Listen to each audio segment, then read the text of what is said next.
Hello hello.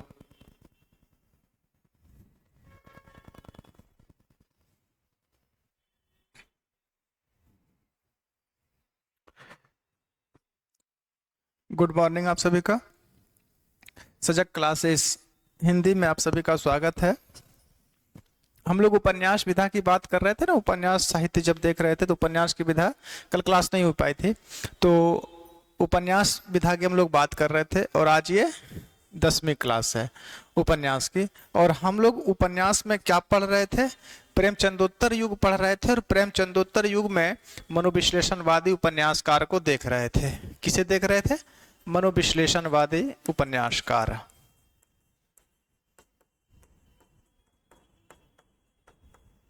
मनोविश्लेषणवादी उपन्यासकार को हम लोग देख रहे थे। तो मनोविश्लेषणवादी उपन्यासकार में आज हम सबसे पहले नरेश मेहता को देखते हैं। ठीक है, किसको देखेंगे? नरेश मेहता को।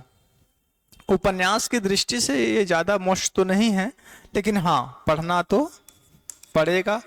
प्रश्न पूछे जा सकते हैं। इनके कुछ उपन्यास दो तीन जो हैं वो ज्यादा मोस्ट हैं।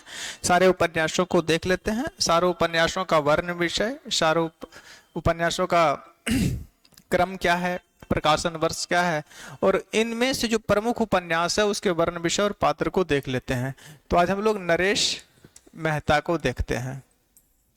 चलिए, अभी कुछ ज्यादा नहीं हुई है, थोड़ी सी हुई है, देख लीजिए। नरेश मेहता के बारे में आज पढ़ते हैं। नरेश मेहता, नरेश मेहता जो मोस्ट उपन्यासकार हैं उनकी एक ही क्लास हो पाती है, क्योंकि उनके बारे में संपूर्ण पढ़ाना पड़ता है। जैसे कि यस पढ़े हम लोग जैनेन्द्र जी को, तो जैनेन्द्र को एक ही क्लास में होना पड़ा। इलाचंद्र जोशी को, क्योंकि एक क्लास के बाद अगर दूसरा शुरू करते हैं दूसरे उपन्यासकार को तो क्लास भी लंबी हो जाएगी और उतना समय का थोड़ा सा अभाव है। तो एक क्लास में एक ही उपन्यास को देखें, क्लास छोटे रहेंगे क्या होगा, दूसरा क्लास कर लेंगे, है ना। और चीजों की क्लास तो मिल ही रही है ना आप लोग को। नरेश मेहता, नरेश मेहता जी का जन्म कब हुआ? 1932, सॉरी 1932 बोलते हैं, 1922 ईस्वी में। और इनका निधन कब हुआ था? जन्म हुआ 1922 में और निधन हुआ 2000 ईस्वी में। 2000 ईस्वी में। ये राजा शाजापुर मध्य प्रदेश के रहने वाले थे। अगर जन्म स्थान की देख लें कि जन्म स्थान क्या है इनका, तो इनका शाजापुर उत्तर मध्य प्रदेश, शाजापुर एमपी इनका जन्म स्थल है। शाजापुर एमपी इनका जन्म स्थल है। अब इनके उपन्यासों के बारे में बात करते हैं तो इनके बहुत सारे उपन्यास हैं। उनमें से जो प्रमुख उपन्यास है उसका वर्ण विषय उस भी हम लोग देख लेंगे, जो मोस्ट है, जो परीक्षा में पूछे जा सकते हैं। ऐसे सबको अगर देखने लगे सभी उपन्यासकार को तो वो तो याद होगा नहीं, हजम ही नहीं होगा आप लोगों से। थोड़ा देखिए, मेहनत करना अच्छी बात है, तो प्रत्येक जगह परिश्रम या प्रत्येक जगह अगर आप मेहनत ही करोगे तो थक जाओगे। परिश्रम या संघर्ष की जरूरत वहीं होती है जहां उसका फल जो है सुखदायी हो, आनंददायी हो। अगर प्रत्येक जगह मनुष्य श्रम ही करेगा तो कितना श्रम करेगा, वो थक जाएगा ना। श्रम करना अच्छी बात है, लेकिन समय और स्थिति के अनुसार श्रम करना चाहिए। अब परीक्षा में जो ना पूछ के, ठीक है आप लोग श्रम कर रहे हैं, हम लोग हिंदी की बात कर रहे हैं और आप लोग इतिहास का रट्टा मारिए, इतिहास को याद कीजिए, तो श्रम तो आपने किया लेकिन अनुचित स्थान पे कर लिया तो वो कभी भी फलदायी नहीं होगा। परिश्रम करनी है लेकिन उचित जगह पे करनी है। अगर मनुष्य प्रत्येक स्थानों पर परिश्रम ही करे तो वो थक जाएगा। चलिए इनके उपन्यासों को देखते हैं। इनका पहला उपन्यास है डूबते मस्तूल। पहला उपन्यास कौन है? डूबते मस्तूल। डूबते मस्तूल, डूबते मस्तूल उपन्यास कब का है? ये 1954 ईस्वी में इसका प्रकाशन हुआ था। मस्तूल बोलते हैं नाव में जो पाल होता है ना, जिसपे कोई पताका बांध दिया, कोई ध्वजा लटका दिया, या जिससे नाव को मोड़ा जाता है, जो पाल होता है नाव का, उसको मस्तूल बोलते हैं। दूसरा इनका महत्वपूर्ण जो उपन्यास है वो है धूमकेतु एक श्रुति। ये 2 भागों में है। ये फिर कुछ समय के पश्चात इसका दूसरा प्रकाशन हुआ था, अलग नाम से हम लिखा देंगे। धूमकेतु एक श्रुति। केतु मतलब पताका होता है, धूमकेतु एक श्रुति।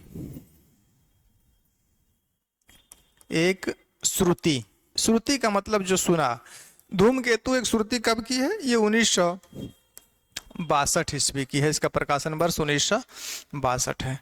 तीसरा उपन्यास है यह पथबंधु था। मोस्ट उपन्यास है यह पथबंधु था। यह पथबंधु था उपन्यास का प्रकाशन वर्ष 1964 है। इसका प्रकाशन वर्ष क्या है? 1964। उपन्यास चौथा इनका देखते हैं। यह पथबंधु था के बाद 2 एकांत, ज्यादा मोस्ट नहीं, छोटी सी एकांक है, नगरी सभ्यता का चित्रण है इसमें। 2 एकांत। 2 एकांत उपन्यास कब की है? 2 एकांत उपन्यास है 1964 ईस्वी की। इसका प्रकाशन भी 1964 है। इतना लिखिए, आगे चलते हैं। नरेश मेहता, जन्म 1922 ईस्वी, निधन 2000 ईस्वी, जन्मस्थान शाजापुर एमपी में पड़ता है। उपन्यास डूबते मस्तूल 1954, धूमकेतु एक श्रुति 1962, यह पथबंधु था 1964, 2 एकांत 1964। ये चौथा होगा ना जी, चौथा नंबर है। नंबर 5 में लिखिए इनका उपन्यास नदी यशस्वी है। नदी यशस्वी है। नदी यशस्वी है उपन्यास कब की है? नदी यशस्वी है का प्रकाशन वर्ष अगर देखें तो ये 1966 ईस्वी का है। 1966 ईस्वी में इसका प्रकाशन हुआ था। इसके बाद प्रथम फाल्गुन उपन्यास जो है, छठा प्रथम फाल्गुन। तो प्रथम फाल्गुन कब की है? 1968 की है। प्रथम फाल्गुन ये कब की है? ये 1968 ईस्वी में इसका प्रकाशन हुआ था। प्रथम फाल्गुन के बाद एक महत्वपूर्ण उपन्यास है इनका उत्तर कथा, जो 2 भागों में प्रकाशित है और ये सभी से उपन्यासों से मोस्ट है। ये उत्तर कथा। उत्तर कथा कब की है? उत्तर कथा पहले याद रखिए कि ये 2 भागों में है। कितने भागों में है? 2 भागों में है। तो इसका प्रथम भाग का प्रकाशन कब हुआ? अगर इसके प्रथम भाग को देखें कि प्रथम भाग का प्रकाशन कब है और इसके फिर द्वितीय भाग का प्रकाशन कब है, दोनों का प्रकाशन वर्ष 2 है। तो उत्तर कथा जो 2 भागों में उपन्यास है, उसके प्रथम भाग का प्रकाशन 1979 ईस्वी है और दूसरे भाग का प्रकाशन वर्ष 1982 ईस्वी है। ठीक है, तो ये उत्तर कथा की बात हुई। उपन्यास में ये उत्तर कथा था। तो ये इनके सभी मोस्ट उपन्यास हो गए और इसमें से ये जो है ये सबसे मोस्ट उपन्यास है इनका, नरेश मेहता जी का। इस उपन्यास के बाद हम लोग इनके जो प्रमुख प्रमुख उपन्यास है उनकी चर्चा थोड़ी सी कर लेते हैं कि किस उपन्यास में क्या है। देखिए, नरेश मेहता के उपन्यासों का वर्णन विषय। नरेश मोस्ट उपन्यासकार हैं, प्रश्न पूछे जा सकते हैं। नरेश मेहता के उपन्यासों का वर्ण विषय सभी नहीं देखना है, इसमें जो मोस्ट है उनको देख लेना है, जहां से प्रश्न बन सकते हैं या परीक्षाओं में प्रश्न पूछे जा सकते हैं। अभी तो बताया आप लोगों की परिश्रम अच्छी बात है, लेकिन प्रत्येक जगह नहीं। प्रत्येक स्थान पर अगर मनुष्य परिश्रम ही करे तो वो थक जाएगा। पहला इनका जो मोस्ट उपन्यास है वो है डूबते मस्तूल। डूबते मस्तूल। डूबते मस्तूल उपन्यास का प्रकाशन कब हुआ था? तो डूबते मस्तूल उपन्यास जो है इसका प्रकाशन 1954 ईस्वी में हुआ था। कब हुआ था? 54 में। इस उपन्यास में है क्या? देखिए, इस उपन्यास में एक पात्रा है जिनका नाम रहता है रंजना। ठीक है, क्या नाम रहता है उपन्यास में, कहानी समझ लीजिए। इस उपन्यास में एक पात्रा है जिसका नाम क्या रहा है, रंजना। रंजना के माध्यम से इस उपन्यास में मध्यम वर्गीय नारी की समस्याओं का चित्रण इस उपन्यास में किया है। रंजना के जीवन में अनेक पुरुष आते हैं, कई पुरुष आते हैं इसके जीवन में, तो कोई भी पुरुष इनकी आत्मा तक या आत्मा के प्रेम तक नहीं पहुंच पाती है। इसी का मनोविश्लेषणवादी चित्रण इस उपन्यास में किया गया है। तो इस उपन्यास की ये नायिका है रंजना। तो लिख सकते हैं नायिका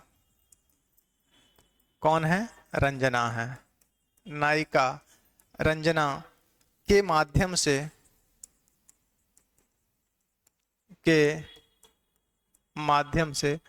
नायिका रंजना के माध्यम से मध्यवर्गीय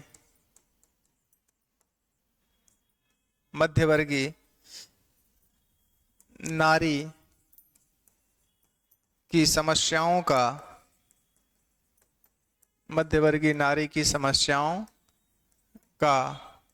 चित्रण इस उपन्यास में किया गया है। ठीक है, रंजना के माध्यम से मध्यवर्गीय नारी की समस्याओं का चित्रण किया गया है। रंजना के जीवन में अनेक पुरुष आते हैं लेकिन कोई भी इसकी आत्मा तक नहीं पहुंच पाता, इसमें इस उपन्यास पर बल दिया गया है। और जब इसको लगता है कि समाज में कोई भी पुरुष हमारे लिए उपयोगी नहीं है या जो हमारी आत्मा से प्रेम कर सके, तो ये अंत में आत्महत्या भी कर लेती है। तो इसी चीज का चित्रण इस उपन्यास में किया गया है। डूबते मस्तूल देख लीजिए, दूसरा उपन्यास जो था, डूबते मस्तूल हो गया। दूसरा उपन्यास था इनका धूमकेतु एक श्रुति। थोड़ा सा इसके बारे में लिख लेना, ज्यादा तो नहीं लिखना है। धूमकेतु एक श्रुति। तो धूमकेतु एक श्रुति उपन्यास जो है, इसका प्रकाशन क्या था, प्रकाशन वर्ष इसका 1962 ईस्वी था, 62 ईस्वी था। इस उपन्यास में क्या है, इस उपन्यास में एक बालक जो है जिसकी माता नहीं है, अर्थात मातृहीन बालक है, जिसका नाम रहता है उदयन। मातृहीन बालक उदयन के मानसिक विकास की विवेचना की गई है। इसकी माता बचपन में ही मर गई, तो ये मातृहीन हो गया, अर्थात माता से हीन। तो वही बालक है उदयन, उसी के मानसिक स्थिति का इसमें विवेचन है। मूल बात इसमें क्या है, देखिए नरेश मेहता जी धूमकेतु श्रुति में यह दिखाना चाहते हैं कि बाल मन पर, अर्थात बालक के मन पर छोटी छोटी बातों से कैसा क्या प्रभाव पड़ता है, या उसके जीवन में क्या परिवर्तन आते हैं, क्या परिवर्तन आगे उसको ले जाता है, इस बात पर इसमें किया गया है। तो इसमें बाल मन का विश्लेषण किया गया है। और देखिए यही धूमकेतु श्रुति जो है, यही उपन्यास आगे बढ़ जाती है। और एक जो उपन्यास इनका लिखा थे नदी यशस्वी है, वो इसका दूसरा भाग कहा जा सकता है, क्योंकि दोनों की कथा समान है। इसमें क्या है कि बालपन का चित्रण है, और उसमें जब उदयन किशोरावस्था में पहुंच जाता है तो उसके किशोरावस्था का चित्रण उस उपन्यास में किया गया है। तो लिख लीजिए, मातृहीन बालक, इसकी माता नहीं है, मातृहीन बालक कौन है, ये मातृहीन बालक उदयन है। मातृहीन बालक उदयन, मातृहीन बालक उदयन के मानसिक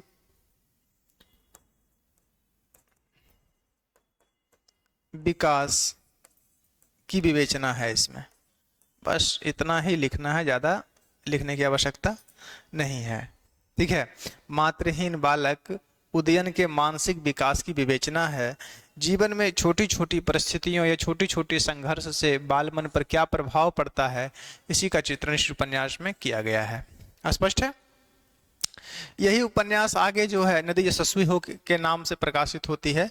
इसका दूसरा भाग है वो। चलिए, तीसरा उपन्यास इनका जो था वह था यह पथबंधु था। इसमें एक दंपति श्रीधर और सरो का जीवन चरित्र का वर्णन किया गया है। तीसरा होगा ना, तीसरा उपन्यास है इनका यह पथ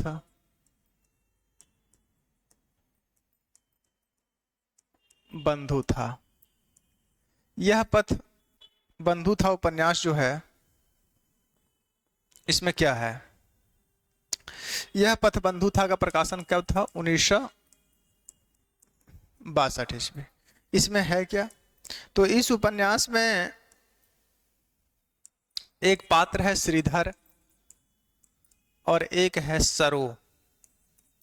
श्रीधर और सरो ये दोनों दंपति हैं। श्रीधर और सरो के जीवन संघर्ष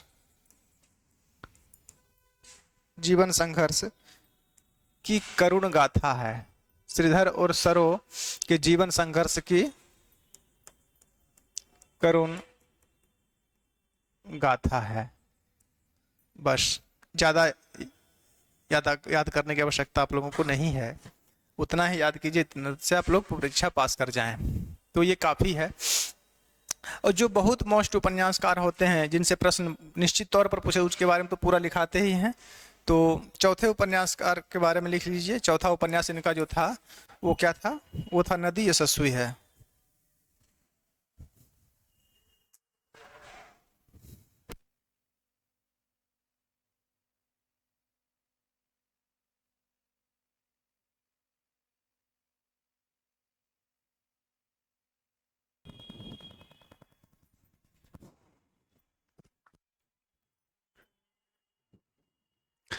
तो यह पथबंधु था 1962 हो गया। इसके बाद कौन सा उपन्यास था? यह पथबंधु था के बाद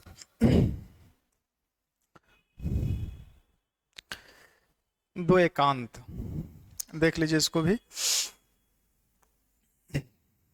दो एकांत, दो एकांत में क्या है? दो एकांत उपन्यास, प्रकाशन वर्ष क्या था इसका? 1964 ईस्वी। ये एक छोटी सी उपन्यास है और इसमें कुछ ज्यादा है नहीं। इसमें नगरीय सभ्यता जो थी उस समय में, तो नगरीय सभ्यता के दुष्प्रभावों का चित्रण है इसमें। नगरीय सभ्यता के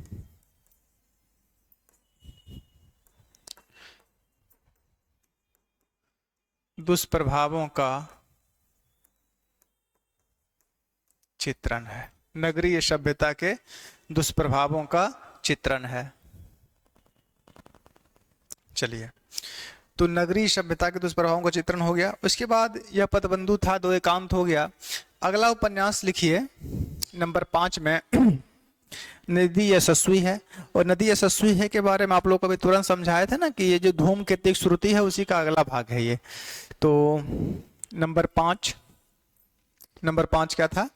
नदी यशस्वी है। नदी, आप लोगों को क्या लग रहा है कि नदी के बारे में है तो किसी नदी का चित्रण होगा इसमें। नदी यशस्वी है कब की थी? 1900, बोलो जल्दी, 67 ईस्वी का ये उपन्यास है। इसमें जो धूमकेतु एक श्रुति उपन्यास है, उसमें जो बालक था उदयन, उसी के किशोरावस्था का चित्रण है इसमें। इसमें एक दो तीन बातें आप लोग लिख सकते हैं। पहली बात तो यह कि यह उपन्यास धूमकेतु एक श्रुति, यह उपन्यास धूमकेतु एक श्रुति का क्या है? दूसरा खंड है। धूमकेतु एक श्रुति का दूसरा खंड है। एक बात तो ये समझ में आ गई, दूसरा खंड है, एक बात ये। दूसरी बात, उस उपन्यास में उदयन जो बच्चा रहता है वो बालपन में रहता है, अर्थात बाल्यावस्था में रहता है। इसमें वो किशोरावस्था में आ जाता है। तो लिखिए, उदयन जो उस धूमकेतु श्रुति में पात्र है, उदयन की किशोरावस्था, उदयन की किशोरावस्था का चित्रण, उदयन की किशोरावस्था का चित्रण है इस उपन्यास में। और क्या है?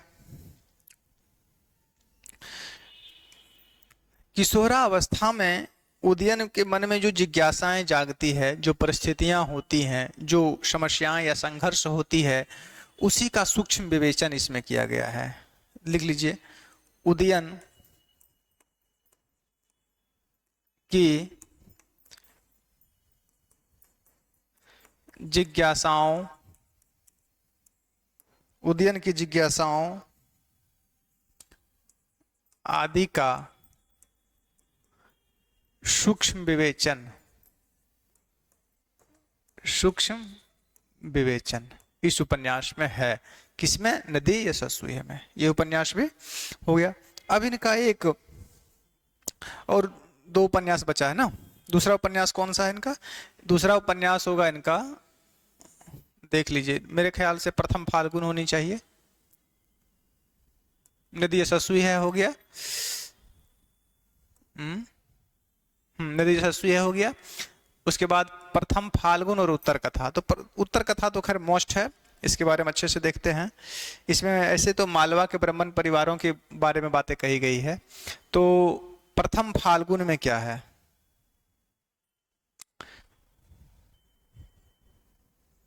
कितना नंबर होगा जी? यदि यशस्वी है 5, नंबर 6 होगा। नंबर 6, नंबर 6 में प्रथम फाल्गुन। प्रथम फाल्गुन, प्रथम फाल्गुन उपन्यास कब की है? प्रथम फाल्गुन उपन्यास 1968 की थी। इसका प्रकाशन वर्ष 1938 ईस्वी है। इस उपन्यास में है क्या? मूल बात तो यह है कि इस उपन्यास में है क्या। इसमें गांव की एक बालिका रहती है, गोपा, ठीक है, और सॉरी गोपा, और एक पुरुष है महिम। उसी के माध्यम से शहरी जीवन का इसमें चित्रण किया गया है। लिख सकते हैं, महिम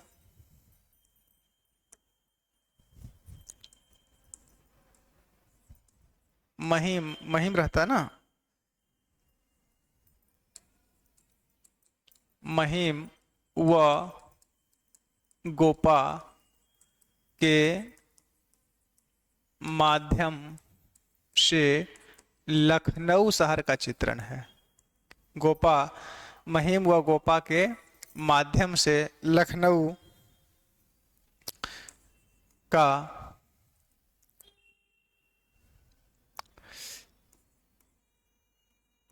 तत्कालिक चित्रण, उस समय के लखनऊ का चित्रण इस उपन्यास में किया गया है। किसके माध्यम से? गोपा और महिम के माध्यम से। चलिए, और इनका अंतिम उपन्यास जो है और जो मोस्ट है, सभी से मोस्ट है, वो है उत्तर कथा। कौन सी कथा? तो उत्तर कथा। ये कितने भागों में है? तो ये 2 भाग में है। कितने भाग में? 2 भाग में। अगर इसके प्रथम भाग को देखें तो इसके प्रथम भाग, इसका जो प्रथम भाग है, इसका प्रकाशन वर्ष कब था? 1979 ईस्वी। और इसका द्वितीय भाग का प्रकाशन कब हुआ था? तो इसके द्वितीय भाग का प्रकाशन हुआ था 1982 ईस्वी में। हो गया। इसमें है क्या? इसमें मालवा के ब्राह्मण परिवारों के 20वीं शताब्दी के पूर्वार्ध भाग का चित्रण है। लिख सकते हैं, इस उपन्यास में, इस उपन्यास में मालवा के ब्राह्मण परिवारों, इस उपन्यास में मालवा के ब्राह्मण परिवारों को कथा का, इस उपन्यास में मालवा के ब्राह्मण परिवारों को कथा का केंद्र बनाकर, कथा का केंद्र बनाकर 20वीं सदी के पूर्वार्ध भाग का चित्रण, पूर्वार्ध भाग का चित्रण है। और इस उपन्यास के बारे में थोड़ा सा देख लीजिए। इतना होने के बाद भी थोड़ा सा और देख लीजिए, थोड़ा सा और ये देखना है इस उपन्यास के बारे में कि इसमें 3 महिला रहती हैं, दुर्गा, गायत्री और वसुंधरा के माध्यम से 3 अलग अलग परिस्थितियों में नारी उत्पीड़न का चित्रण भी है। इसको थोड़ा सा और लिखिए। 3 स्त्रियों, कौन कौन? दुर्गा, गायत्री व वसुंधरा। दुर्गा, गायत्री व वसुंधरा के माध्यम से 3 स्त्रियों, ठीक है, 3 स्त्रियों दुर्गा, गायत्री व वसुंधरा के माध्यम से 3 अलग अलग परिस्थितियों, 3 अलग अलग परिस्थितियों में नारी उत्पीड़न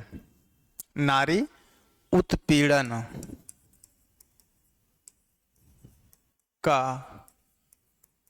चित्रण, नारी उत्पीड़न का चित्रण इस उपन्यास में किया गया है। किसमें?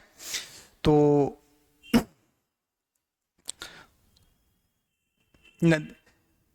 उत्तर कथा में। स्पष्ट है यहाँ तक कि कोई दिक्कत है? देख लो एक बार फिर से, इनको संपूर्ण देख ही लो।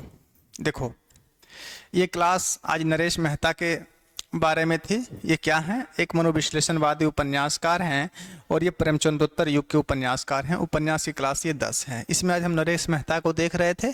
जन्म 1922 ईस्वी, निधन 2000 ईस्वी, जन्म स्थान शाजापुर एमपी में पड़ता है। इनके उपन्यास को देखिए तो डूबते मस्तूल 1954, धूमकेतु एक सुरती 1962, यह पथबंधु था 1964, दो एकांत 1964। ठीक है यहाँ तक? ये नदी यशस्वी है 1967, प्रथम फाल्गुन 1968, उत्तर कथा जो 2 भागों में है, एक भाग का प्रकाशन वर्ष 1979, दूसरे का प्रकाशन वर्ष 1982। अब इनके जो उपन्यास थे उनके बारे में कुछ विशेष तथ्य देखना था, यानी कि वर्ण विषय देखना था। तो डूबते मस्तूल में नायिका के माध्यम से मध्यम वर्गीय नारी की समस्याओं का चित्रण है। रंजना के माध्यम में अनेक पुरुष आते हैं लेकिन कोई भी इसके आत्मा के प्रेम को नहीं प्राप्त कर पाता है। ये समझकर रंजना अंत में आत्महत्या कर लेती है। दूसरा है धूमकेतु श्रुति, जिसमें एक मातृहीन बालक रहता है उदयन, उसी के बालमन की कथा का चित्रण इस उपन्यास में किया गया है। और यही उपन्यास आगे नदी यशस्वी है के नाम से प्रकाशित भी होती है, जो धूमकेतु श्रुति का अगला भाग है। इसके बाद यह पथबंधु था, इसमें 2 दंपति रहते हैं, श्रीधर और सरो। इसी के माध्यम से इसी के जीवन संघर्षों की ये करुण गाथा है। 2 एकांत, इसमें नगरीय सभ्यता के दुष्प्रभावों का चित्रण है। इसके बाद नदी यशस्वी है 1966।